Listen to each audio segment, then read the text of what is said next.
여러분 안녕하세요. 셀파 지구과학의 김남준입니다. 자, 우리 이제부터 공부를 본격적으로 시작해 볼 건데 이 개정 지구과학은요 예전보다는 더 쉬워졌다는 거 좀 다행이죠, 그죠? 천체 부분에서 예전에 어렵게 다루었던 뭐 좌표계, 지구의 자전 공전 다 사라지고 그리고 또 이제 좀 쉬운 내용의 천체 문제가 천체 내용이 들어오게 되었습니다. 요 1단원 같은 경우는 여러분들 앞에서 봤겠지만 직권의 변동 이거는 중학생 때 여러분들 이미 다 배우고 올라왔던 내용이에요. 그래서 중학교 때랑 크게 변화 없으니까 중학생 때 열심히 했던 친구들 좀 수월하겠지만 그런데 중학생들이 좀 놀았어. 이제부터 마음 잡고 공부하려는 친구들 단어들이 상당히 많이 나옵니다. 그래서 기본 용어들을 암기를 잘 해줘야 된다는 거를 기억하면서 자, 한번 시작해 보겠습니다. 제일 먼저 우리 판구조론의 정립 과정입니다. 그러면 판구조론이라고 하는 것이 제일 중요한 건데 이 판구조론이 나오기까지의 과정을 한번 생각해 보는 거예요. 그럼 판구조론이라고 하는 것은 나중에 배울 거고 요거를 만들기 전에 이게 나오기 전에 이제 제일 먼저 나온 게 대륙이동설입니다. 그러니까 대륙이동설은 뭐냐면 예전에는 하나의 대륙이 있었대요. 하나의 대륙이 있었는데 그게 분리가 되면서 땅덩어리가 나눠지게 되었다. 그런 거예요. 여러분들 교재 보면은 몇 쪽이야? 교재에 8쪽 보면은 나와 있죠? 고생대 말에 뭐가 있었냐면은 판게아라고 하는 것이 있었습니다. 판게아. 자, 요 단어 외우고 판게아는 다른 말로 뭐라고 부르냐면 초대륙 이렇게도 불러요. 초대륙. 거대한 대륙이야. 요게 판게아가 분리가 되면서 그러면서 대륙이 이동을 하게 되었구나 라는 것을 의미하는 겁니다. 그럼 여기서 우리가 뭘 해야 되냐면 바로 이 증거를 외워야 돼요. 증거는 이거는 내신에서는 뭐 주관식으로 증거를 쓰세요 라고 나오는 게 자주 나올 겁니다. 그래서 요거 중요한 거니까 여러분들 이거 암기해야 됩니다. 우선 베게너라는 사람이 이거를 제시를 했는데 이 베게너라는 이 학자는 원래는 천문학자였다가 자기 전공을 이제 기후학으로 날씨 같은 거 이제 알아보는 기후학으로 바꿨습니다. 자, 그래 기후 옛날 고기후를 조사하기 위해서 세계 지도를 펼쳐놓고 어디를 다녀볼까 이렇게 탐사 계획을 세우던 중에 세계 지도를 봤더니 뭔가 대륙이 좀 이상해. 대서양을 사이에 두고 있는 양쪽 해안선이 이렇게 비슷하게 놓여 있다는 거죠. 이걸 보고서 우연이 아닐 거야. 얘네들이 요 사이에 지금 현재 선생님이 이렇게 선을 그은 요게 대서양이 있어야 되는데 예전에는 이제 붙어 있었다는 거죠. 그러니까 이걸 보고서 땅덩어리가 하나로 붙어 있다가 떨어진 것이 아닐까라고 생각을 하고 그 다음에 이제 기후 조사를 함과 동시에 많은 것들을 증거를 찾아내게 됩니다. 그래서 제시한 것이 여러 개가 있어요. 우선 첫 번째는 자 키워드 외워야 되는 거 뭐냐면 해안선의 모양이 유사하다. 해안선 모양 이거 하나 암기하고 그 다음에 지질 구조가 유사하다. 이 두 가지. 자, 첫 번째는 해안선 모양, 두 번째는 지질 구조. 자, 이게 지질 구조가 뭐냐면요. 우선 해안선은 이해되죠. 대륙과 바다가 만나는 경계를 우리 해안선, 남해안, 동해안 이런 것처럼 그리고 북아메리카에 있는 산맥이랑 이쪽 유럽에 있는 산맥이 연결이 돼요. 붙여봤더니 연결이 돼. 현재는 떨어져 있잖아. 그지? 자, 여기 오른쪽에다 선생님이 그림을 그리면 북아메리카 대륙이 이렇게 있습니다. 그 다음에 유럽, 이탈리아, 아프리카 이렇게 있어요. 요 사이가 대서양이잖아요. 여기 이렇게 해안선이 뭔가 좀 비슷하게 맞아떨어져. 그 다음에 이쪽에 있는 산맥이 이렇게 있는데 이 산맥이 현재 떨어졌지만 땅덩어리를 이렇게 지도를 오려가지고 붙여봤더니 일치하더란 거야. 이렇게 연결이 돼. 그리고 여기하고 여기에서 암석의 순서를 봤대요. 암석의 순서. 이거는 그냥 이해하면 되는 거예요. 순서를 봤더니 어느 시기까지는 똑같아. 어느 시기까지냐? 고생대 말, 중생대 초까지. 요 땅덩어리가 분리되기 전까지는 순서대로 똑같은 암석이 이렇게 놓여 있다는 거예요. 그 다음부터는 독립된 산맥으로 구성됐기 때문에 서로 이제 순서는 달랐겠죠? 이거 지질 구조가 유사하네. 이거를 증거로 제시를 한 겁니다. 자, 그 다음에 고생물, 자, 화석의 분포, 화석 분포, 화석이 세 번째. 이제 서로 떨어져 있는 현재 대륙에서 여기 뭐 여러 군데에서 화석을 찾았습니다. 화석을 찾은 다음에 그 다음에 이거 오려가지고 다시 또 연결시켜 봤더니 대륙을 하나로 이렇게 뭉쳐봤더니 메소사우루스라는 요 파충류의 화석과 글로소테리스라고 하는 뭐 양치식물, 이거는 몰라도 됩니다. 그러니까 얘가 파충류, 얘가 양치식물이야, 몰라도 돼요. 얘네들은 어떤 특징이냐면 아무데나 다 사는 것이 아니야. 그냥 특정한 환경에서 주로 살고 있는, 그럴 수 있는. 얘 양치식물 같은 경우는 뭐냐면 고사리 친구예요. 고사리 친구. 고사리 같은 애는 어디서 사냐? 습하고 따뜻한 그런 육지에서 삽니다. 그러니까 모든 곳을 다 발견될 수 있는 곳은 아니란 말이죠. 그래서 얘네들이 발견된 곳을 이렇게 연결해 봤더니 연속성을 갖고 있어요. 메소사우루스, 리스트로사우루스, 뭐 이런 애들. 이렇게 화석의 분포가 연결되어 있다라는 거. 자, 키워드가 중요한 겁니다. 나머지는 이해하면 되는 거고. 그 다음에 자, 네 번째는 빙하의 분포. 네 번째는 빙하 분포. 자, 이 빙하가, 요게 화살표가 뭐냐면요. 빙하는 왜 빙하라 부를까? 빙, 얼음 빙, 하. 강하자를 쓴 거예요. 강하. 왜 강하자를 쓰지? 빙하라고 하는 것이 높은 데 있다가 내려갑니다. 물은 아니지만 고체이지만 쭉 미끄러져 내려가요. 아주 천천히 서서히. 그러면서 흘러가기 때문에 하자라는 말 썼어요. 그리고 얘가 바다로 이렇게 가버리겠죠. 그럼 얘네들이 내려가면서 요 암석으로 되어 있는 암석과 빙하 사이의 접촉면, 여기에 흔적을 남겨요. 긁고 내려가는 흔적을 남깁니다. 그 흔적의 방향을 지도에다 표시했어요. 지도에다 표시했더니 이런 방향으로 나열되어 있다는 걸 확인한 거죠. 그래서 빙하의 분포. 자, 1번은 해안선 모양이 일치한다. 지질 구조가 연속적이다. 세 번째는 화석 분포. 네 번째는 빙하의 분포. 이렇게 네 가지를 여러분들 암기해 줘야 됩니다. 자, 그리고 대륙 이동의 한계가 뭐냐? 백연어가 증거만 제시해서 증거만 제시했고 원동력을 설명을 못했어요. 요게 한계점이야. 원동력을 설명하지 못했군요.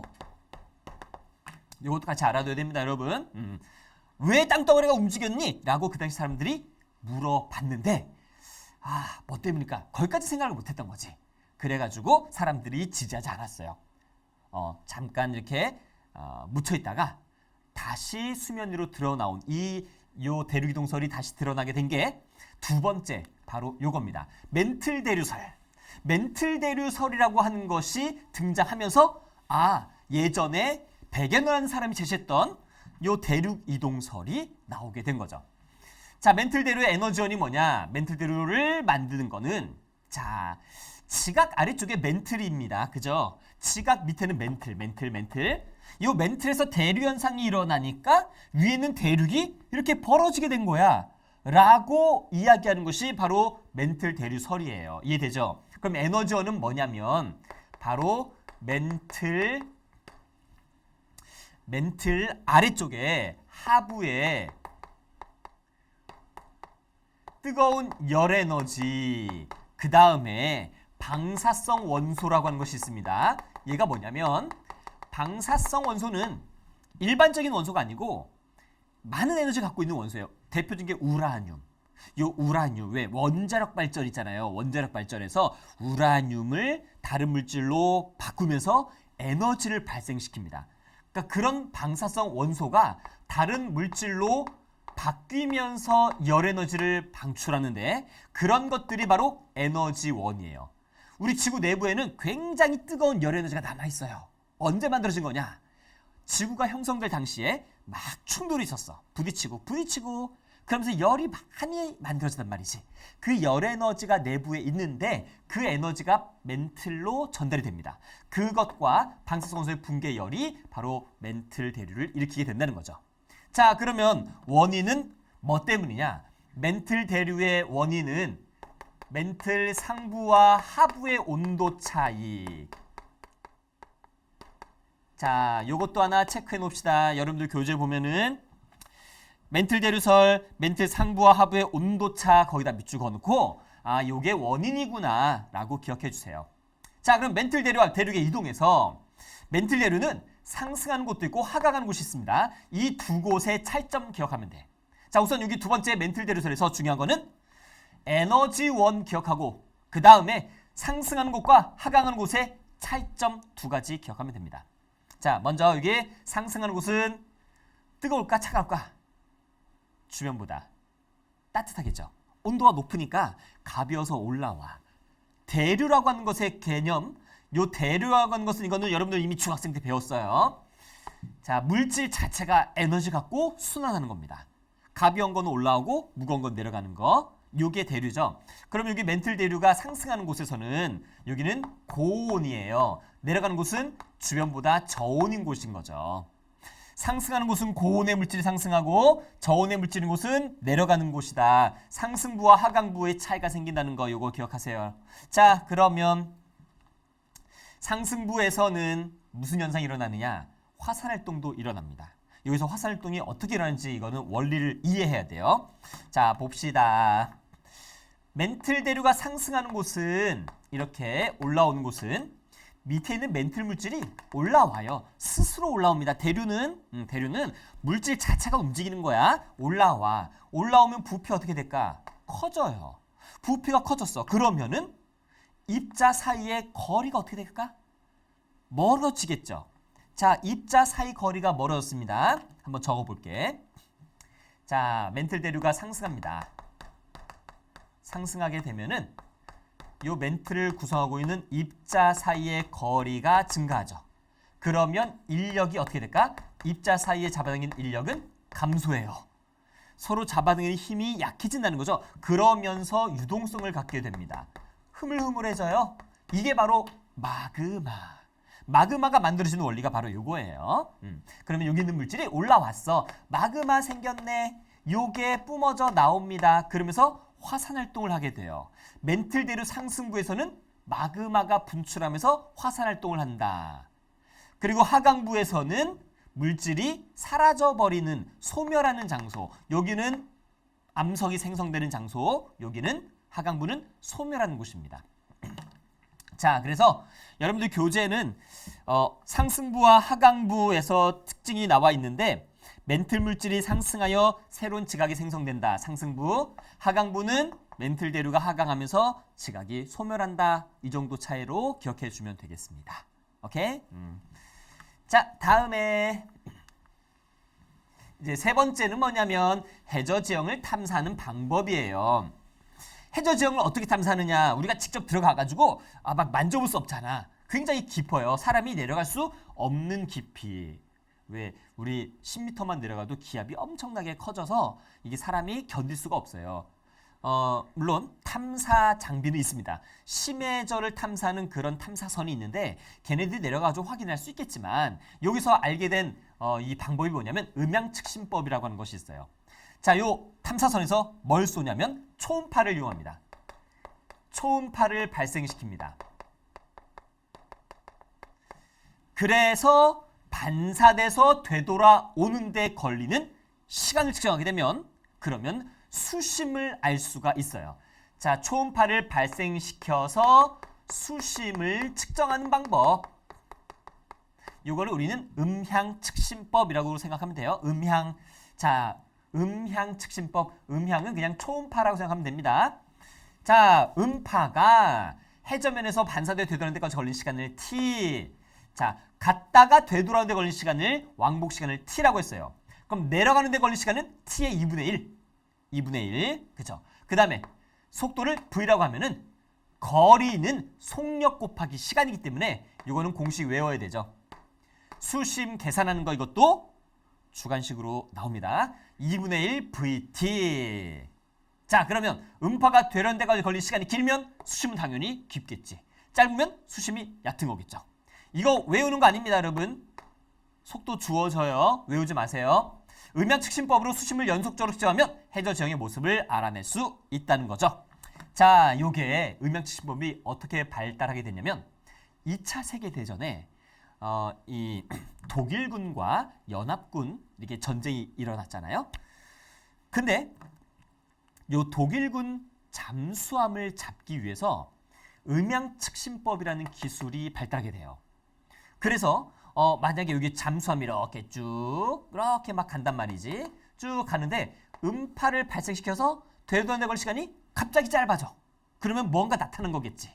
그래서 어뢰를 막 떨어뜨려요. 그래서 거기에서 이제 뻥 터지면서 잠수함을 잡는 그런 방법으로 활용됐던 것이 음양측신법이에요. 지금은 물고기 떼가 갑자기 막 나타나. 물고기 이렇게 막 간단 말이야. 가다 보면은 음파를 쏴. 되돌아내볼 시간이 짧아졌어. 그러면 물고기 떼가 나타났구나. 뭐 이런 식으로 해서 그물 내려서 물고기 잡고 이런 데 사용하기도 하고 뭐 이렇게 수심을 계산하는 그래서 해저 지형을 알아내는 그런 데 사용을 했다는 겁니다. 여기서는 우리 요거 기억하면 되는 거예요. 그러면 자, 이렇게 알게 된 해저 지형은 어떻게 생겨 먹었냐? 자, 여러분 교재 그림 잘 나와 있으니까 함께 보면서 이거 두 가지로 나눌 수 있어요. 이렇게 하고 이렇게 나눌 수가 있는데 해저 지형은 크게 두 가지로 나눕니다. 여기다가 이렇게 적어볼게요. 대륙 주변부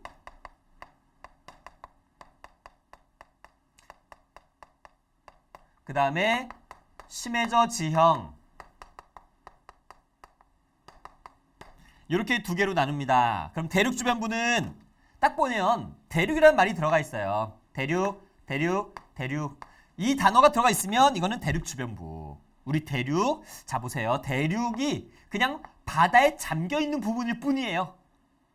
그러니까 바다 밑에 해저 지형이긴 하지만 대륙 지각인데 바다 밑에 있는 곳 이렇게 이해하면 됩니다. 그래서 대륙 주변부라고 불러요. 대륙붕은 육지와 접해 있는 얕은 해저 부분. 수심이 매우 얕은 곳. 이게 중요합니다. 얕은 해저 부분. 보통 200m 이내예요. 자, 200m 이내 얕은 해저 지형을 우리는 대륙붕, 경사가 완만하다 이거 하나 추가합시다.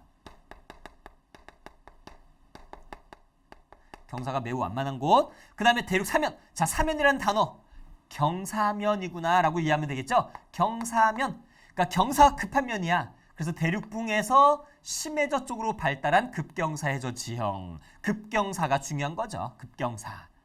자, 그 다음에 대륙대. 여기는 대륙 사면서 심해평원으로 이어지는 부분에 위치한 경사가 완만해지는 부분, 즉 경계 부분이라고 이해하면 돼요. 경계 부분. 대륙붕, 대륙사면, 그 다음에 심해저 평원과 대륙사면이 만나는 경계 부분이구나. 자, 근데 여기에서는 뭐가 일어나냐면 퇴적작용이 일어납니다. 자, 퇴적작용이 나타나는데 경사면 따라 흘러내려오는 퇴적물들이 있을 거예요. 자, 여기 강물 막 흘러들어와서 대륙붕에 쌓여요. 그리고 막 지각변이 일어나게 되면 대륙붕에 쌓였던 퇴적물들이 대륙 사면 따라 흘러내리고 대륙대에 와서 쌓일 수 있습니다. 그래서 여기는 퇴적물들이 쌓이는 장소구나. 그렇게 이해하면 되겠어요. 이 세 개를 우리는 대륙 주변부 이렇게 부르고 그 다음에 해산, 바다에 있는 산이구나. 해저화산이구나. 해산, 이렇게 해산. 자, 꼭대기 부분이 평평한 거, 평평한 정상으로 되어 있는 해저 화산. 그렇게 풀어서 말할 수 있겠죠? 평평한 정상을 갖고 있어요. 평정해산. 그래서 기요라고도 부른다는 거. 선생님이 체크하는 이런 것들은 반드시 암기해줘야 되는 부분. 자, 해산 여기 보면은 이렇게 있잖아요. 이렇게 있는 것 중에서 정상이 평평한 것도 여기 있구나. 평평한 정상 갖고 있는 얘네들은 평정해산.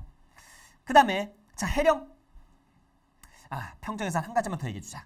이 교재는 여러분들 평정해산에 대한 내용이 없는데 예전에는 이런 거 많이 물어봤습니다. 예전 교과 과정에서는 지금 여러분들이 새로 바뀌기 전 말고 그 전에 얘네들 다 나왔었던 거예요. 요거는 침식을 받았구나. 침식작용으로 정상 부분이 평평해진 거구나. 요 정도 하나 더 추가합시다. 왜 이렇게 평평할 수가 있니? 화산이 뻥 터지면서 정상 부분이 날아간 거? 이거 아니에요, 여러분. 파도에 의해서 막 이렇게 깎였어. 그러니까 그 과거에는 해수면 위로 올라왔던 적이 있다는 거예요, 얘가. 그죠? 그래야 정상 부분이 이렇게 평평할 수가 있거든. 파도에 의한 침식 작용을 받았구나. 즉 해수면 위로 올라온 적이 있다. 요거 이해되겠죠? 자, 그 다음에 해령은 풀어서 말하면 해저산맥, 령자가 산맥령, 산맥령. 우리나라 한번 생각해 봐봐요. 태백산맥을 넘어가기 위해서 굉장히 많은 령이 있습니다. 여러분들이 잘 아는 대관령, 그 옆에 한계령, 그 저 위에 미시령, 그리고 뭐 진부령, 추풍령.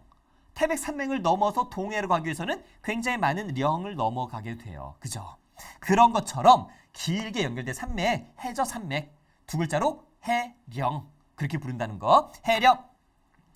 자, 대양의 중앙부에서 주변보다 높이가 좀 높은 산맥입니다. 알겠습니까? 해저산맥이에요.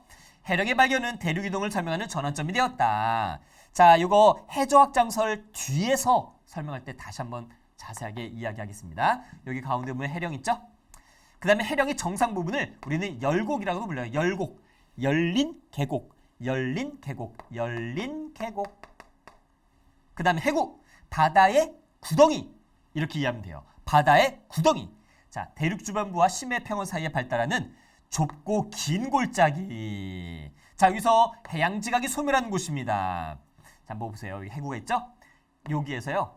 이렇게 땅덩어리가 이동해 와서 여기서 이렇게 사라집니다. 해저 지각의 무덤이에요. 글로 가서 이제 끝나는 거지. 해령이라고 하는 곳은 나중에 뒤에서 나옵니다. 암석이 만들어지고 그리고 이제 땅덩어리가 멘틀대로 따라 이동해서 해구에서 없어진다는 거. 오케이. 자, 그러면 한 가지 빠진 것 같은데 여기서 심해저 평원이 여기 빠졌습니다. 심해저 평원 여기 내용이 빠진 것 같은데 여러분들 그 교재에도 6개만 나와 있죠? 심해저 평원은 여기 나와 있어요.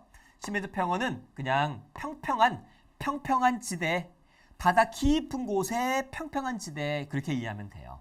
자, 됐습니다. 그 다음에 이제 해저확장설. 여기서도 증거가 중요해요. 증거. 이거 아주 자주 나옵니다. 증거. 해저확장설은 뭐냐면 멘틀 대류가 일어나죠. 그래서 해령에서 판이 생성되고 해령에서 요 지각이 생성이 되고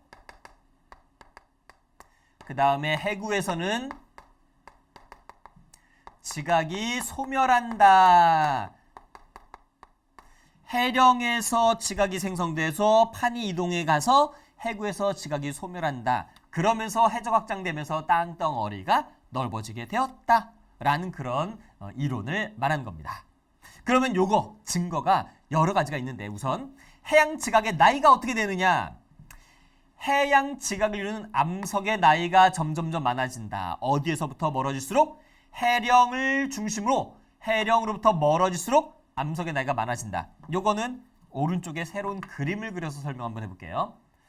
자, 해수면이 이렇게 있습니다. 해수면이 이렇게 있어요.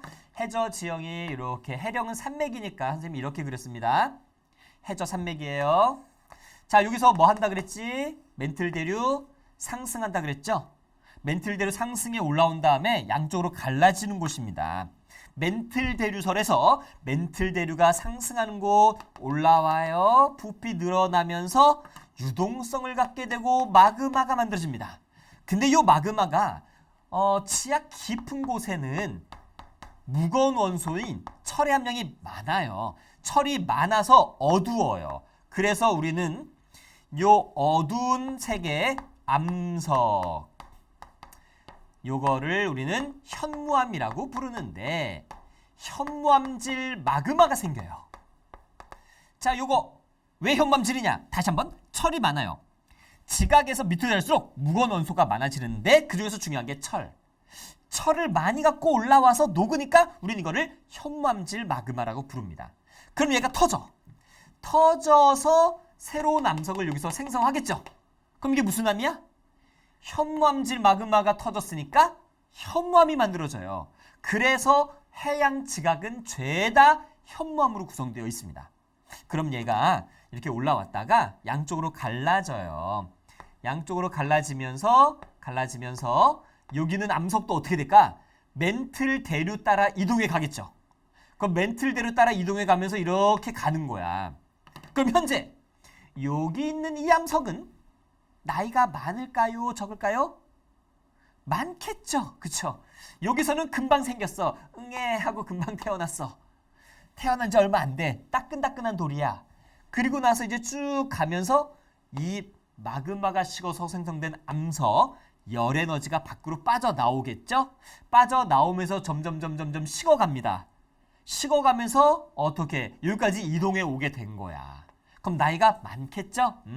그래서 얘네들 암석 나이를 측정해 보면 해령으로부터 멀어질수록 암석 나이는 점점 많아지게 된다는 겁니다.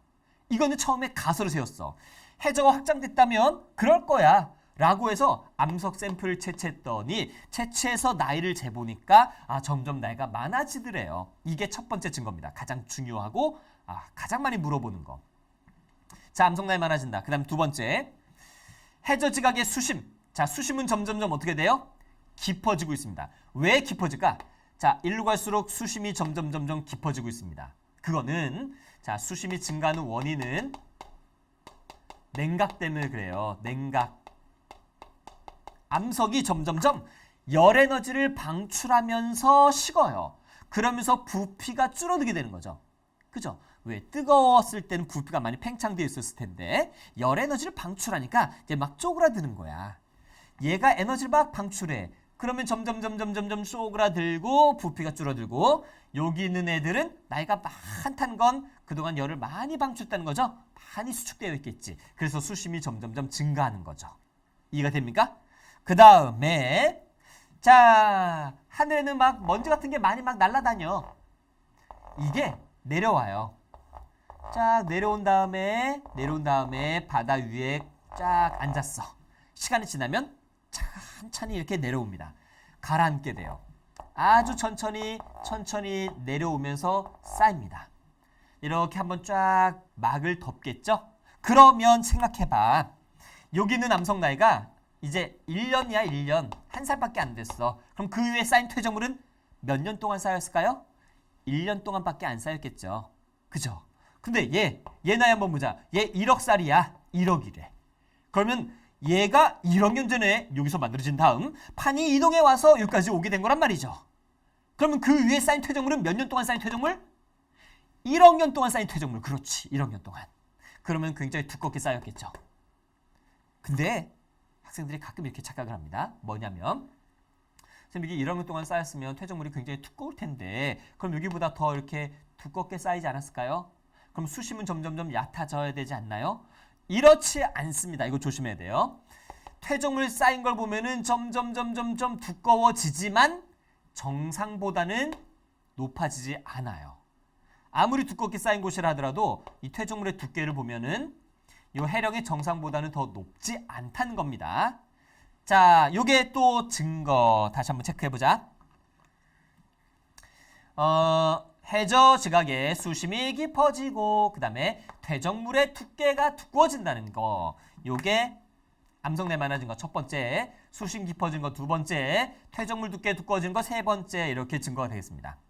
그 다음에 네 번째는 고지구자기 줄무늬. 요게 뭐냐면 이거 잘 이해해야 돼요.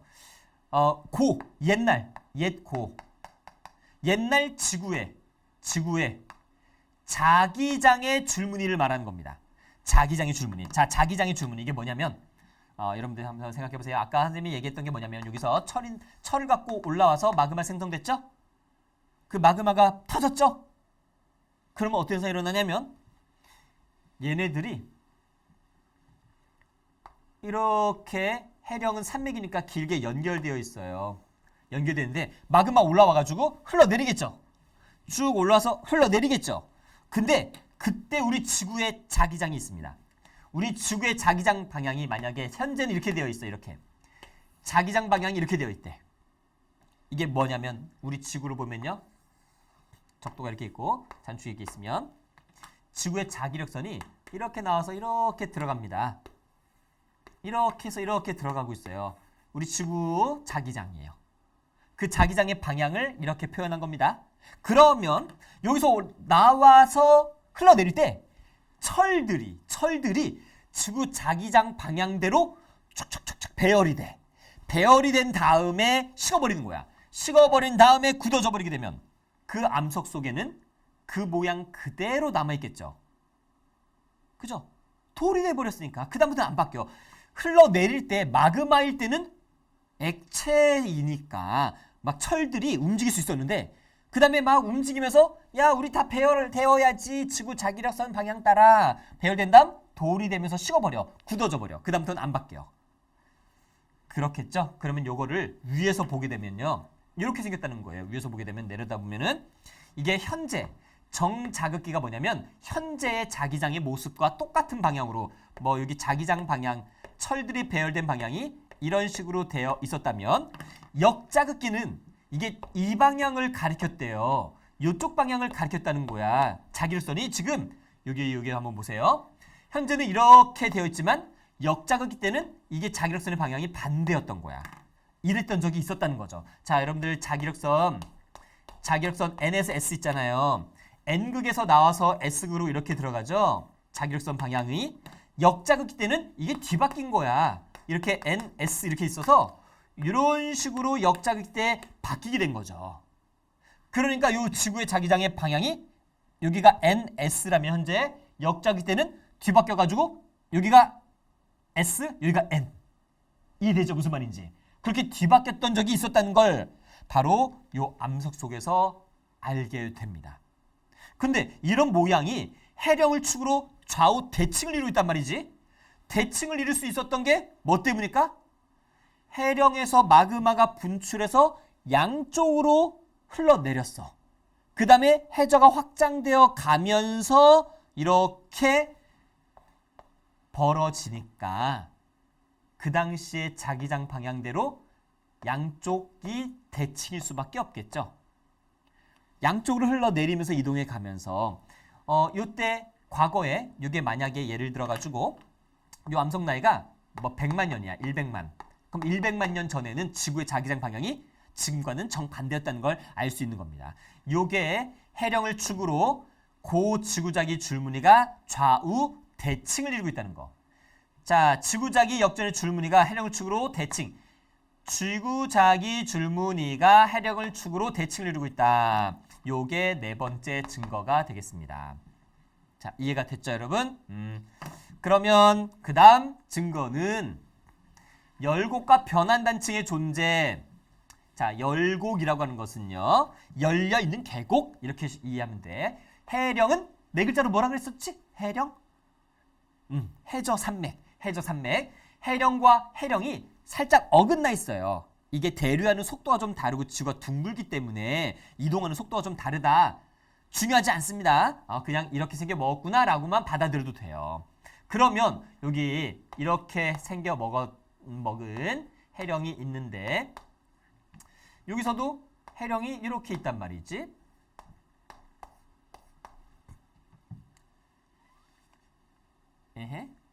뭐 이런 식으로 되어 있다는 거죠. 이렇게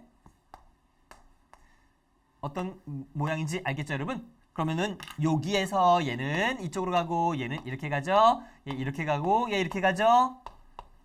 그러면 열곡이 왜 생겼을까? 이렇게 열려 있는 틈새. 멘틀대로 상승해서 벌어지니까 그러니까 열리는 계곡이 생기는 거고. 이해가 됩니까, 여러분? 그 다음에 여기서 뭐가 생기냐면 여기 사이가 변환단층이라는 곳인데 이 변환단층에서 지진이 일어나요. 근데 천발 지진이 발생한대. 천발 지진은 뭐냐면 진원 깊이가 얕은 거야. 지진 발생한 깊이가 70km보다 작은 거. 이거는 이렇게 하면 좀 깊다라고 생각할 수 있으니까 70km 이내. 지진 발생 깊이가 70km 이내의 얕은 지진을 우리는 천발 지진이라고 부르는데 그 천발 지진이 많이 발생하고 그 다음에 열곡이 존재한다는 건 요 해령에서 판이 벌어지기 때문이다라고 밖에 볼 수 없는 거예요. 요게 증거. 그 다음에 지진의 분포는 섭입대를 따라 발생하는. 자, 섭입대가 뭐냐? 여러분들 섭입이라는 단어는요. 비스듬히 침강한다 이렇게 말을 합니다. 비스듬히 침강하는 거 섭입. 그 지역을 우리는 섭입대라고 불러요. 대자는 띠 대자야. 띠. 길게 연결되어 있죠. 이 섭입대에서 지진이 발생을 하는데 진원 깊이가 점차 깊어진대. 대륙 쪽으로 할수록. 왜? 여기서 판이 이동해서 이제 소멸하기 때문이구나. 이렇게 해저 확장되어 가다가 여기서 소멸하기 때문에 이런 식으로 깊어지게 되는구나. 그래서 지진 발생 깊이가 섭입돼서 점점 깊어진다. 이렇게 증거를 제시하고 있습니다. 그런데 제일 중요한 거는 요거보다는 앞에서 봤던 요 네 가지 증거 있죠. 보통 네 가지를 많이 물어봐요. 요 네 가지는 반드시 외워줘야 돼. 서술형으로 자주 나와요. 알겠죠, 여러분? 그러면은 이제 정말 중요한, 우리 많이 기다렸습니다, 여러분. 기다린 만큼 여러분들이 지금 정신을 집중을 잘해야 되는데 이제 약간 좀 35분이 지났어 벌써. 정신 집중력이 좀 흐려질 만한 타이밍이네. 자, 집중 다시 한번 가다듬고, 약간 졸리면은 물 한 잔 마시고 다시 오세요. 선생님이 기다리고 있을게. 당연히 화면은 정지시켜 놓고 갔다 오세요. 자, 판구조론 갑니다. 중요합니다. 판구조론. 우선 판이 뭘까? 피자 한 판이 생각나죠? 그런 거예요. 판은 얇은 거야. 피자 한 통 이러지 않잖아. 판은 얇은 거예요. 얇은 거. 이거 무슨 판? 칠판. 학교의 책상 무슨 판? 나무판. 그죠? 나무통은 좀 굵은 거고 나무판은 얇은 거야. 우리 지구는 이렇게 두께가 대략 어느 정도 되냐면 두께 약 100km 정도. 이런 두께가 약 100km 정도 되는 크고 작은 암석이 있는데 이 암석이 우리 지표면을 덮고 있다라는 거예요. 그게 판인데 그게 판이 움직이면서 여러 가지 치각 변동이 일어나게 된다는 거죠. 자, 판구조론은 이런 겁니다. 판의 상호작용으로 인해, 상호작용이 뭐냐면 서로 만나기도 하고 벌어지기도 하고 스쳐 지나가는 건데, 판의 상호작용으로 바로 판의 경계에서 지각 변동이 발생하게 된다라는 그런 이론이 되겠습니다. 자, 이게 가장 마지막입니다. 그럼 우리 순서를 따졌을 때 제일 먼저 뭐가 있었지? 대류기동설. 그 다음에 뭐가 나오죠? 원동력을 설명했던 멘틀 대류설. 그 다음에 뭐가 나와요? 해저 확장설. 여기서 음양측신법은 빼요. 해저 확장설이 나오고 마지막이 이제 판구조론까지 오게 된 거예요. 자, 판구조론. 여러분들 지금 판구조론은 어디야? 12쪽까지 왔죠? 자, 가보자. 암석권. 똑같은 말이야. 판하고 같아. 100km 정도 되는 부분. 연약권. 자, 연약권은 유동성을 띠고 있는 유동성의 물질이라고 생각하면 됩니다. 물질. 얼마냐면은 100에서부터 약 400km 정도까지가 바로 연약권이에요. 여기서 뭐가 일어나느냐? 연약권에서 멘틀 대류가 나타나게 됩니다. 요 멘틀 대류가 일어나면서 판이 이동을 하게 된다는 거죠. 자, 그러면 이것도 대륙판과 해양판 두 가지로 나눠지는데, 대륙판은 대륙지각과 상부 멘틀의 일부, 해양판은 해양지각과 상부 멘틀의 일부로 구성되어 있어요. 자, 판을 한번 그려봅시다. 이렇게 되어 있어요. 해양지각은 이렇게 돼 있고, 요게 해수면이 이렇게 있습니다. 그러면 요게 대륙판이고 요게 해양판인데, 지각이고 요게 해양지각인데, 여기 경계를 우리 뭐라 부르냐면 모호면이라고 부릅니다. 모호면. 지각과 멘틀의 경계면 모호면. 그리고 여기에서부터 대략 이 정도까지 해서 요만큼을 우리는 뭐라고 부르냐면 판이라 불러요. 판. 이게 암석권이야. 그리고 그 밑에 100에서 한 400 정도까지 여기를 연약권이라고 부르는 겁니다. 알겠죠? 그래서 요 판이라고 하는 거는 지각에다가 멘틀 상부 멘틀의 일부를 포함한 겁니다. 여기도 마찬가지 해양 지각에다가 멘틀 상부의 일부까지 포함해서를 우리는 판이라고 부른다는 걸 기억해요. 알겠죠? 지각이 곧 판이다 이거 아니에요. 상부 멘틀의 일부를 포함하고 있어요. 요게 단단한 부분이고 요게 암석권, 단단한 부분 암석권, 여기가 연약권. 여기서 뭐가 일어나? 멘틀 대류가 일어나는 곳. 자, 밀도가 왜 작을까? 화강암으로 되어 있어서. 얘는 왜 밀도 클까? 현무암으로 되어 있어서 그래요.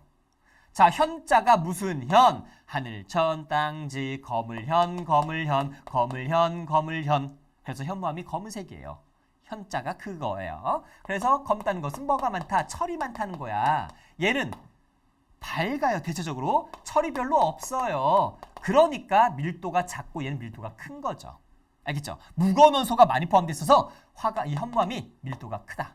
그 다음에 두께는 판 자체가 이 지각 자체가 대륙 지각이 두껍고 해양 지각이 얇기 때문에 판도 대륙판이 두껍고 해양판이 얇은 겁니다.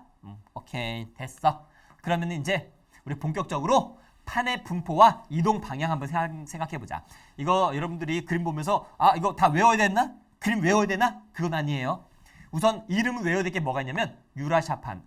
아무래도 우리나라가 포함되어 있는 판이니까 유라시아판 외워줘야 되겠죠. 그 다음에 옆에 누가 있냐? 태평양판. 그 다음에 여기 필리핀판. 우리나라 주변판이기 때문에 얘 정도는 좀 외우는 게 좋아. 유럽, 아시아판. 그래서 유라시아판. 그 다음에 필리핀판, 여기 아래쪽에 태평양판. 이렇게 되어 있습니다. 자, 판들의 이동 방향 보세요. 다 제각각이죠? 그리고 판마다 이동 속도도 달라요. 그래서 판과 판의 상호작용이 일어납니다. 판마다 이동 속도와 방향이 어떻다? 다릅니다.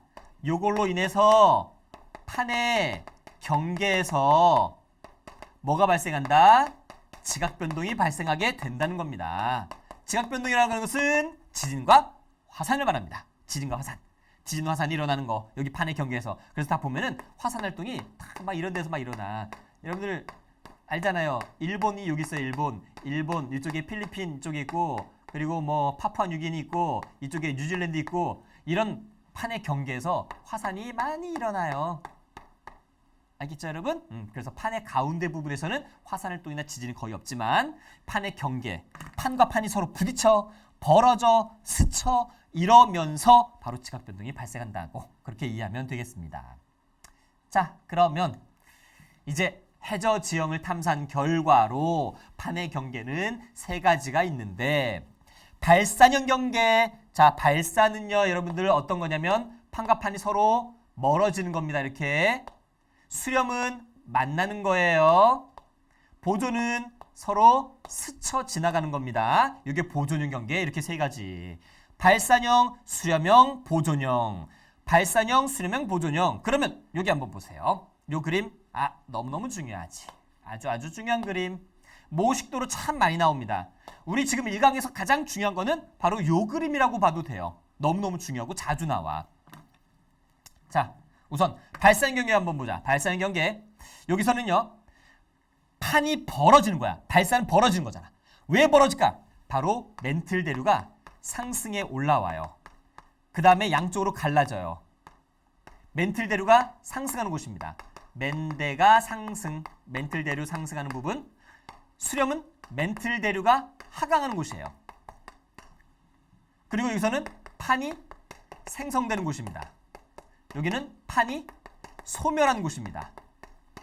자, 벌어집니다. 선생님이 아까도 얘기했어요. 여기서 마그마 올라온다고. 현무암지 마그마 분출해서 새로운 판이 만들어지는 곳이에요. 해구는 내려가죠. 멘틀 대류가 만나는 곳. 만나서 내려가는 곳. 그래서 판이 소멸하는 곳이에요. 이해되죠? 해구입니다. 바다의 구덩이. 구덩이로 비스듬하게 내려가는 거죠. 자, 우리 여기를 또 뭐라고 불렀었지? 아까 무슨 대? 비스듬히 내려간다. 무슨 대? 섭입대. 자, 섭입대에서 뭐가 많이 일어날까? 지진. 그 다음에 마그마도 막 생겨서 화살동도 막 일어납니다. 그러면 이제 여기에서 나타나는 지형들을 뭐가 있냐면 발산 경계에서는 해령이 만들어져요. 자, 아주 중요한 거 적어주는 거예요. 해령이 만들어집니다. 해령. 바다 산맥, 해저 산맥. 그 다음에 이게 여기도 멘틀대로 상승해서 양쪽으로 갈라지는 발산형 경계네. 뭐가 만들어진대? 열곡대가 만들어진대요. 열곡대. 열리는 계곡이 대륙에 있어. 뭐 그렇게 생각하면 됩니다. 대륙에 있으면 열곡대, 바다에 있으면 해령. 오케이? 해령, 열곡대. 그 다음에 수렴형 경계. 자, 수렴은 만나서 내려가는 거야. 그래서 해양 지각이 대륙 지각 밑으로 쭉 내려가면서 소멸하는 곳이죠. 어디? 해구가 발달합니다. 해구. 그 다음에 또 여기 한번 보세요. 해구가 있잖아요. 내려가면서 마그마가 막 생겨. 마그마가 생겨서 올라와. 터져. 섬이 만들어집니다. 이걸 우리는 호상열도라고 불러요. 호상열도. 자, 호상열도. 호상은 호 모양, 부채꼴에서 이거 호잖아요. 호 모양으로 만들어진다. 그래서 호상, 나열된 섬, 호상열도 이렇게 불렀습니다. 그 다음에 또 뭐도 만들어지냐면 습곡산맥이 만들어지게 돼요. 자, 습곡산맥. 습곡산맥은 대표적인 게 뭐 히말라야 산맥도 있고 안데스 산맥 이런 곳이 바로 습곡산맥입니다. 판과 판이 서로 만나면서 물질들이 밀려 올라와서 만들어진 산맥. 그걸 우리는 습곡산맥이라고 불러요. 자, 판과 판이 서로 만나면서 수렴형 경계에서 만들 수 있는 그런 산맥이 되겠습니다. 그 다음에 자, 이제 보존형 경계는 여기가 보존형 경계예요. 한번 보세요. 해령과 해령 사이에 판이 서로 스쳐 지나가죠. 여기 스쳐 지나가죠. 그래서 여기는 멘틀 대륙, 판의 생성 소멸 없어요. 상관없습니다. 그래서 여기는 변환단층이라는 단어가 기억나면 돼요. 변환단층. 판 생성 소멸 없습니다. 보존되는 거야 그대로. 보존. 판이 보존되는구나. 유지되는구나. 그래서 보존형 경계. 자, 이렇게 정리를 해주면 되겠어요. 그런데 자, 화산활동이 일어나는 곳과 일어나지 않는 곳이 있단 말이지. 요거를 우리가 외워줘야 돼. 외워야 되는데 판구조론을 너무 좀 간략하게 여기다 적어놓은 것 같아요. 판구조론과 관련된 내용을 이게 저 뒤에서 3강에서 또 나옵니다. 그리고 셀파세미나 거기에서도 내용들이 좀 들어있긴 한데 여기서 간단하게만 선생님이 정리를 좀 오른쪽에다 좀 적어볼게요. 자, 한번 적어봅시다. 여러분들도 종이 하나 준비해서 포스트잇 같은 거 준비해서 하나 좀 적어보세요. 자, 발산형 경계, 그 다음에 수렴형 경계, 그 다음에 보존형 경계 세 가지가 있고요. 여기서는 이동 방향 한번 적어보고 그 다음에 힘, 무슨 힘이 나타나는지, 그 다음에 지진은 발생하느냐, 화산활동은 있을까 없을까, 뭐 이런 거. 그 다음에 판의 생성과 소멸 이런 것들이 있는지 없는지 뭐 이런 것도 한번 살펴보도록 하고, 발달하는 대표적인 지형이 뭐가 있는지 자, 한번 적어봅시다. 우선 발산 경계 판의 이동은 이렇게 벌어지는 겁니다. 수렴형 경계는 만나는 거고요. 보존형 경계는 스쳐 지나가는 거고요. 자, 힘 이걸 우리는 늘리는 힘이다, 잡아당기는 힘이다. 그래서 이걸 장력이라고 불러요. 수렴형 경계는 서로 좌우에서 미는 압력이기 때문에 가로 방향으로 민다. 그래서 횡압력. 자, 보존 경계는 힘 물어보진 않습니다. 자, 발산 경계 여기서는요 지진이 일어나요. 근데 좀 더 구체적으로 보면은 천발 지진이라고 하는 것이 일어나고, 여기는 천발 지진부터 시작해서 신발 지진까지 깊은 데까지도 일어날 수 있어요. 왜? 섭입대가 있으니까. 그 다음에 여기는 천발 지진이 발생합니다. 화산활동 여기는요 일어나고요. 여기도 일어나고요. 여기는 일어나지 않습니다.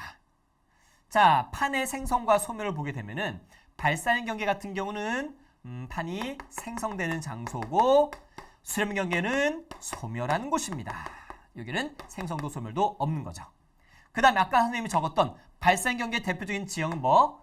바다에 있으면 해령, 그 다음에 대륙에 있으면 열곡대 이렇게 불렀고, 그 다음 바다의 구덩이 해구, 나란한 섬 호상열도, 그 다음에 무슨 산맥? 습곡산맥 이런 것들이 만들어지게 되죠. 그리고 여기서는 변환단층이라고 하는 단층이 만들어지게 됩니다. 오케이. 이렇게 표로 한번 정리를 해봤어요. 여러분들도 한번 정리해보고 이거는 좀 외워줘야 돼. 오케이. 자, 그러면 이제 우리 내용 정리는 여기까지 마무리하고 내신 만점 문제를 같이 좀 한번 살펴보겠습니다. 여러분들이 기초 탄탄은 너무 쉽고 내신 만점 문제를 한번 쭉 같이 살펴보도록 할게요. 자, 먼저 1번 판구조론이 등장하기까지의 과정을 순서 없이 나열한 것입니다. 가. 방사선수의 분계열로 멘틀이 대류한다. 이거 멘틀 대류설이죠. 해령을 중심으로 해양지가 양쪽으로 이동한다. 해저 확장설이죠. 과거에 하나로 모여있던 대륙이 뭐야 이거? 대륙이동설이네. 그러면 가장 먼저 대륙이동설 먼저 나왔지. 다. 그 다음이 멘틀 대류설 가. 그 다음에 해저 확장설 그럼 이거 기억 맞네. 그 다음에 니은 나에 의하면 해저 확장설 해령에서 해구로 갈수록 해양지각의 나이가 많아진다. 이거 증거 외웠죠. 그 다음에 디귿 다에서는 대륙이동의 증거를 제시하지 못했다. 증거는 얘기했는데 뭘 못했어? 원동력이지. 대륙이동의 원동력을 설명하지 못했던 거예요. 그래서 답은 기억과 니은이 되겠죠? 자, 2번은 자, 대륙의 이동과 그 원인 멘틀 대류가 이렇게 일어나면서 양쪽으로 벌어지는구나. 자, 밀도는 대륙과 멘틀 중에 누가 클까요? 위에 떠있는 대륙이 가볍고 밑에 있는 멘틀이 더 무거운 겁니다. 알겠죠? 밑으로 쭉 내려가면은 무조건 밀도는 증가해요. 왜? 철의 함량이 많아지거든요. 이렇게 이해하세요. 무거운 게 밑에 많이 가라앉아 있어. 자, 그래서 밀도는 대륙이 크다. 아니죠. 대륙이 이동하는 원인은 멘틀의 대류, 멘틀 대류설이죠. 그러니까 맞고. 그 다음에 디귿 A와 B 사이 거리는 점점 가까워지고 있다. A 멘틀 대류 상승해서 벌어지는데 멀어지겠지. A, B는 가까워지지 않아요. 답은 니은. 자, 3번. 그림가는 고생대 말의 빙하태적층의 분포. 그 다음에 나는 고생대 말 서식했던 화석 분포. 옳은 거 한번 골라볼까? 고생대 말에는 적도지방의 기온이 0도씨 이하였기 때문에 빙하가 넓게 분포하였다. 응? 아니죠. 얘네들이 원래 어디 있었지? 남극대륙 근처 이쪽에 있다가 이렇게 이동하게 된 거죠. 그죠? 그래서 이거는 아니야. 여기 아래쪽에 극지방 근처에 있다가 땅덩어리가 이동해 간 거예요, 여러분. 그렇게 봐야 됩니다. 그 다음에 니은 메소사우루스는 대상을 헤엄쳐 다니면서 남아메리카와 아프리카 두 대륙에 서식하였다. 그렇게 보면 안 되죠. 대륙이 붙어 있다가 떨어진 거다. 이렇게 봐야 되겠지. 자, 가와 나는 고생대 말에 한 덩어리였던 대륙. 이거 뭐라 불렀지? 초대륙? 판게야. 분리되어 이동하였다는 증거가 된다. 맞죠? 빙하 퇴적층. 그 다음에 화석의 분포. 또 뭐 있었지? 해안선의 일치. 지질구조 연속성. 오케이. 자, 답은 디귿 하나 되겠습니다. 4번 문제. 표는 대륙이동설과 해적장설에 대한 주요 논쟁점입니다. 판구조론에서 적용한 두 학설의 해결 방안으로 옳은 거. 자, 대륙을 이동시키는 원동력은 무엇입니까? 멘틀 대류. 해령에서 끊임없이 해양지가 생성된다면 해저는 무한히 확장되는가? 소멸되는 것도 있죠. 해구에서 소멸한다. 그죠? 자, 기억. 암석권은 멘틀 대류에 의해 연약권 위를 이동한다. 암석권은 판이라 그랬어요. 이게 판이 연약권에서 멘틀 대류 일어난다 그랬어. 위를 이동하는 거 맞죠? 그 다음에 요게 이제 대륙 이동설에 요거를 해결했던 거죠. 기억이 바로 요걸 해결했던 거. 그 다음에 니은 해양 지각이 소멸되는 섬때가 존재한다. 그쵸? 무한히 확장되는 것이 아니라 해구에서 소멸하기 때문에 무한히 확장되는 거 아니야. 그렇게 얘기할 수 있잖아요. 그러면은 니은으로 요걸 설명할 수 있겠죠. 자, 대서양 양쪽 해안의 유산 화석. 이거는 대륙이동설의 증거고, 변환단층에서 대양반 반대방향 이동. 이거는 해저 확장설의 증거고, 그죠? 그래서 이거는 상관없는 겁니다. 기억과 니은이 이 두 가지를 해결할 수 있는 방안으로 볼 수 있겠네. 자, 5번. 그림은 어느 해안에서 출발하여 직선으로 이동하는 해양 탐사선에서 발사한 초음파가 해저면에서 반사되어 되도록까지 걸리는 시간을 나타낸 것입니다. 자, 시간이 이렇게 길어. 그러면 깊다는 거죠. 이걸 뒤집잖아요. 그러면은 해저 지형하고 똑같아요. 이걸 뒤집어봐. 그러면은 쭉 가다가 쭉 내려갔다가 이렇게 된 거예요. 해저 지형이랑 똑같아요. 이렇게 해수면 이렇게 있으면. 그죠? 탐사선이 초음파를 발사시켜요. 쭉쭉쭉쭉쭉쭉쭉쭉쭉 해가지고 이렇게 알게 된 거죠. 이해되죠, 여러분? 그러면 옳은 거 한번 골라보자. 기억. A는 발사형 경계에 해당한다. 아니죠. 해구는 수렴형 경계야. 수렴형 경계. 그 다음에 A의 가장 깊은 곳의 수심은 약 7,500. 왕복 시간이 10초. 자, 이거 잘 봐요, 여러분. 반사되어 되돌아가는 데까지 걸리는 시간. 왕복 시간이에요. 그러면은 가는데 5초. 자, 5초 걸렸네. 속력 속도는 1500 곱하기 하면 7500m 맞네요. 그 다음에 디귿 B에서는 새로운 해양 지각이 생성된다. 해령을 말하죠. 그러니까 생성되는 게 맞습니다. 니은 디귿. 자 6번 해적정설을 나타내는 것입니다. 옳은 거 골라보자. 여러분 이거 문제 풀면서 계속 반복되는 거야. 해령은 멘틀대로가 하강하는 곳? 해령이 멘틀대로 상승하는 곳이지. 해령에서 멀어질수록 암석의 연령은 적어져요? 아니지. 여기서 생성된 다음에 이동해 가가지고 여기는 나이가 되게 많은 곳이야. 많아지고 해적 태적물의 두께는 두꺼워진다. 반대로 됐네. 자, 해령에서 해양지각이 생성되어 양쪽으로 확장된다. 해적장설의 증거. 해적장설에 대한 내용이지. 그래서 디귿이 맞는 말이에요. 자, 7번 문제. 지구자기 고지자기 줄무늬가 해령을 축으로 좌우 어떻게 돼 있다? 대칭이다. 요게 해적장설의 증거였죠. A에서는 A가 여기네. 암석 나이가 0살이야. 그러면 해령 정상부가 있겠네. 열곡 아래에서 마그마가 상승한다. 맞죠? 그 다음 니은 B 지점의 암석 연령은 B가 여기야. 암석 연령은 250만 년보다 오래되었다. 여기 대칭을 이루고 있는 게 얘랑 암석 나이 똑같고 얘랑 나이 똑같고 얘랑 나이가 똑같으니까 요 놈의 나이가 얼마야? 250만 년. 그럼 250만 년보다 오래된 거 아니죠. 거의 250만 년이고 230만 년 전에 이 지구의 자기장. 그럼 요 사이네. 역전기네 역전기. 그죠? 요 사이를 말하죠. 230만 년 전에. 지구 자기장의 방향은 현재와 같은 방향? 아닙니다. 역자극기니까. 그 다음에 리을. 고지자기 줄무늬의 대칭적 분포는 해적장의 증거가 된다는 거 외웠죠? 그럼 답은 바로 나옵니다. 기억과 리을이니까 2번이 되겠네. 자, 8번. 그러면 여러 해저에서 관측한 지구 자기의 분포를 해령으로부터의 거리와 해저 확장의 지각. 자, 한번 보세요, 여러분. 나이가 500만 년인데 해령부터 거리가 굉장히 멀어. 무슨 말이야? 해령 정상에서 생성돼서 해령부터 거리 여기까지 오는데 500만 년밖에 안 걸렸다는 얘기죠. 그럼 동태평양 해령은 500만 년 되는 곳의 거리가 굉장히 멀다는 건 매우 빠르구나. 자, 이거 기울기 한번 보세요. 기울기 뭐분의 뭐. 기울기 따져보세요. 가로의 변화량분의 세로축의 변화량이니까 나이가 시간, 그 다음에 거리, 시간분의 거리는 V 속력을 말하죠. 자, 지구 자기장의 역전 주기는 일정합니까? 간격이 넓이가 그때그때 달라지니까 이거는 일정하다고 보면 안 돼요.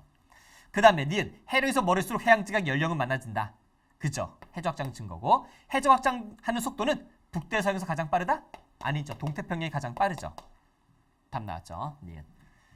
자, 그림 가나는 어느 해양에서 기준점으로부터의 거리에 따른 해양지각의 연령과 퇴적물의 두께, 퇴적물의 두께 두꺼워지고 나이 많아지고 그럼 이게 뭐야? B가 바로 해령이라는 거 알 수 있는 거죠. 해저의 수심은 어떻다? 해령이 가장 얕다. 주변보다. 그죠? 산맥이니까. A에서 B로 갈수록 깊어진다. 자, A에서 B로 가는 거는 이렇게 가는 거죠. 깊어져요? 아니죠. 얕아집니다. 니은 해양지각은 A에서 C 쪽으로 이동한다. A에서 C가 아니고 B에서 C 또는 B에서 A 이렇게 해야 되겠죠. 자, 디귿 B 부근에는 멘틀대로의 상승부가 있다. 멘틀대로 상승하는 곳 거기가 바로 해령이죠. 멘틀대로 상승부 해령. 자, 맞습니다. 디귿 하나. 10번 대서양 중앙해령 부근의 해양지각의 나이. 자, 나이가 가장 적은 곳이 뭐로 봐야 돼? 해령으로 봐야 됩니다. 갈수록 점점점 나이가 많아지고 있네. 해령은 오래된 해양지각이 소멸하는 이거 뭘로 바꿔야 돼? 해구라고 하면 맞겠죠. 하지만 이거 틀렸고 니은 해령에서 멀어질수록 퇴적물의 두께는 두꺼워질 것이다. 나이도 많아질 것이다. 이러한 암석의 나이 분포는 중앙해령으로부터 판이 양쪽으로 이동했기 때문에 좌우 대칭을 이루고 있네. 암석 나이들이. 그쵸. 그러면 디귿도 맞는 말이 되겠습니다. 자, 11번. 그러면 태평양에 측정한 해양지각의 연령 분포 두 지점 A와 B. B는 뭐가 존재하는 곳? 해령. A는 뭐가 존재하는 곳? 해구 근처. 해구 근처인데 해구라고 보긴 좀 어렵겠다. 그죠? 자, B는 멘틀대로 상승부 해령. 대류가 상승해서 양쪽으로 갈라지는 곳. 판은 B에서 A 방향으로 이동하는 것이 맞죠? 해저 퇴적물의 두께는 B보다 A에서 더 두꺼울 것이다. 그쵸? 해령에서 멀어질수록 두께는 두꺼워지니까 기니 D. 자, 12번. 그림은 우리나라 주변에 분포하는 판의 경계와 이동 방향 및 화산 분포입니다. 옳은 거 골라보자. 자, 여러분들 판이 이렇게 이동하고 있죠. 근데 화살도 여기서 일어나고 있어. 왜 그럴까? 이거를 단면 한번 잘라봅시다. 이렇게 잘라볼게요. 이렇게 잘라볼게요. 해수면이 이렇게 있는데 여기 딱 잘라보면 여기하고 여기 경계가 해구가 있는 곳이에요. 이렇게 해구가 있는 곳입니다. 이렇게 바다의 구덩이 경계예요. 그러면 여기하고 여기 봤더니 화살등이 이쪽에서 일어나고 있어. 그럼 요 B라는 판이 요 A판 밑으로 내려가는 겁니다. 즉 B라는 판이 A판 밑으로 이렇게 내려가. 그럼 서입대가 이렇게 만들어지죠. 지진 일어나죠. 화산 마그마 만들어져요. 요 정도에서 마그마 일어나서 화산이 또 일어나서 섬이 만들어지게 됩니다. 그 다음 여기는 화산이 여기서 일어나죠. 그러면 C라고 하는 판이 요 B판 아래로 내려가는구나. 이렇게 내려갈 때 이렇게 내려가는구나. 그래서 섭입대가 이렇게 만들어지고 마그마가 이 정도에서 만들어진 다음 터져서 화산활동이 일어나게 되는 거죠. 이해가 됩니까, 여러분? 그러면 밀도가 가장 큰 판은 무슨 판? C, 그 다음 B, 그 다음 A 순서가 되겠습니다. 밀도가 큰 게 밑으로 내려가는 거니까 만났을 때 밀도 큰 게 밑으로 내려갈 수밖에 없잖아요. 오케이. 자, A판과 B판의 경계는 발산인 경계가 아니고 수렴인 경계. B판은 C판보다 평균 밀도가 더 작다. 그쵸? B와 C를 봤을 때 C가 B 아래로 내려가면서 화살동이 밀도가 작은 판에서 나타나거든요. 자, C판은 A판과 B판의 아래쪽으로 섭입하고 있다. 자, C판은 A판, 여기는 A판 아래쪽으로 내려가고 있고 이쪽에서는 B판 아래쪽으로 내려가고 있고 맞는 말이죠. 일본에서 동해 쪽으로 올수록 진원이 얕아진다? 자, 진원은 뭐냐면 지진의 근원지예요. 그러면 자 보세요. 일로 갈수록 즉 판의 경계 해구에서 멀어지면 지진 발생하는 진원 깊이 어떻게 되고 있어요? 깊어지고 있죠. 그러니까 얕아진다. 틀린 거예요. 자, 니은과 디귿이 정답이 되겠습니다. 오케이.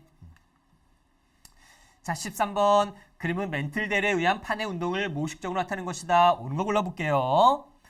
A에서는 여기서 마그마, 섭입돼서 마그마 만들어진 다음에 올라와요. 화살도 일어납니다. 자, A에서 멘틀 물질 상승하여 판이 생성된다. 멘틀 물질 상승해서 판이 생성된다. 여러분들 여기서는 어때요? 섭입돼서 마그마가 분출해 올라서 호산열도가 일어나고 있고 그 다음에 여기서는 또 멘틀대류가 상승하고 있죠. 여기서도 멘틀대류 상승하고 있죠. 여기서는 하강을 하고 있고 그럼 일부 여기서도 화산도 일어나면서 판이 이렇게 벌어지게 될 거예요. 멘틀 물질이 상승하면서 판이 생성된다. 맞고 그 다음에 니은 B에서 생성된 판은 C 쪽으로 확장된다. 자, B에서 생성된 판이 아니고 C에서 생성된 판이 B 쪽으로 확장된다. 이렇게 해야 되겠지. 자, 발산 경계는 B. 발산 경계는 C죠. C. 수렴의 경계는 B. C하고 A를 발산 경계로 봐야 되겠습니다. A, C. 반대로 됐네. 그래서 이것도 틀렸네. 답은 기억 하나가 되겠습니다. 자, 14번. 그림은 전 세계 판의 분포와 이동 방향을 나타내는 것입니다. 옳은 걸 골라봅시다. 지구의 표면은 하나의 거대한 판? 아니죠. 크고 작은 여러 개의 판으로 되어 있고 니은 태평양판과 유라시아판의 경계 지역에는 해구가 발달한다. 태평양판과 유라시아판의 경계 여기에 해구가 발달한다. 그죠? 밀도가 큰 해양판이 밀도가 작은 대륙판 밑으로 내려가니까 해구 만들어집니다. 수렴형 경계니까. 그 다음에 디귿 판의 이동 방향과 속력은 어느 판이나 다 다릅니다. 앞으로 대서양은 점차 넓어질 것이다. 그렇죠? 왜? 이렇게 계속 벌어지거든요. 여기는 해구가 없어요. 여러분 이거 조심해야 돼. 대서양이라고 하는 요 바다의 연안은 여기는 해구가 없는 곳이에요. 즉 요게 하나의 판이야. 이렇게가 남아메리카판 하나의 판이야. 함께 움직여 이쪽으로. 그러니까 여기는 해구가 없는 곳이에요. 알겠죠 여러분? 해구 있다고 보면 안 됩니다. 자, 그래서 넓어지는 건 맞습니다. 자, 니은과 리을이 답이 되겠죠? 자, 서술형 15번. 백엔화가 대륙 이동의 증거는 제시했지만 왜 사람들이 인정을 안 했지? 뭘 설명을 못해서? 원동력을 설명하지 못했기 때문이다라는 거 기억하시고, 그 다음에 16번 왕복 시간이 8초야. 그러면 2분의 1 곱하기 8초 곱하기 속력은 1500 이렇게 하면 금방 계산되겠죠? 자, 17번 지난 400만 년 동안 해역에서 판의 평균 이동 속력, 속력은 뭐분의 뭐? 시간분의 거리 그냥 하면 되는 거예요. 그죠? 이런 것은 이미 계산 안 해줘도 할 수 있을 거야. 시간은 400만 년 동안 400만 년, 일십, 백, 천, 만, 십만, 백만 년. 그 다음에 400년 동안 여기서부터 여기까지 80의 절반이니까 40km. 40km. 이거를 센티미터 퍼 년. 이것도 잘 봐야 됩니다. 물어보는 단위를 잘 맞춰서 계산해야 돼요, 여러분. 알겠죠? 그것만 잘 조심하면 되겠어요. 18번. 그림은 어느 해령 부근의 고지짝이 분포입니다. 해령을 축으로 고지짝 분포의 특징. 해령을 축으로 고지짝이 주문이는 좌우 대칭. 좌우 대칭이라는 단어가 반드시 들어가야 돼요. 그 다음 정자극기와 역자극기는 각각 몇 회? 현재 정자극기 그 다음에 2번, 역자극기 2번 각각 2회씩 있었구나 라는 거 알 수 있겠죠. 자, 우리 이렇게 1강을 마무리했습니다. 상당히 시간이 많이 걸리긴 했는데 이 1강은 굉장히 중요한 거라서 여러분 잘 좀 기억해 주시고요. 자, 2강은 내용이 그렇게 많지는 않아요. 1강이 좀 많은 편이었어요. 여러분 수고하셨습니다. 다음 강에서 또 만나볼게요.